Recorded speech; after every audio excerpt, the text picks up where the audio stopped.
কালাচান নামের এক লোক একজন আয়ুর্বেদিক ডাক্তারের কর্মচারী ছিল, আর ওই ডাক্তারের ছিল মারাত্মক এক বদ অভ্যাস। তার কাছে রোগীরা যে রোগ নিয়েই আসুক, মাথা ব্যথা, পেট ব্যথা, ঠান্ডা, জ্বর, হাঁপানি, সমস্ত রোগের জন্য একই ওষুধ, সোনা পাতা। তো ডাক্তারের এই কাণ্ড দেখে ওই কালাচান চিন্তা করলো, আরে এই ঘোড়ার ডিমের চিকিৎসা তো আমি নিজেই করতে পারি, তাহলে এই ডাক্তারের গোলামি করতে যাব কেন?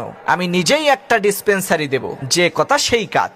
ওই কালাচান বাজারের মধ্যে বিশাল বড় একটা ডিসপেন্সারি খুলে বাইরে সাইনবোর্ড লাগিয়ে দিল, মৃত্যু ব্যাধিত সকল রোগের চিকিৎসা করা হয়। তো রোগীরা আসলেই তাকে সোনা পাতার ঔষধ দিত, রোগী সুস্থ হয়ে যেত। তো একদিন হয়েছে কি, এক লোকের গরু হারাই গেছে। অনেক খোঁজাখুঁজি করেও গরু পাচ্ছে না। তখন সেই লোকটা নিরুপায় হয়ে ওই কালাচানের কাছে এসে বলতেছে, ডাক্তার সাহেব, খুব বিপদে পড়ে আপনার কাছে আইছি, দয়া করে আমার গরুটা বের করে দেন। লোকটার এই কথা শুনে কালাচান বলল, নো টেনশন, এই যে নেন 3 পুরিয়া সোনা পাতা, সকাল দুপুর রাত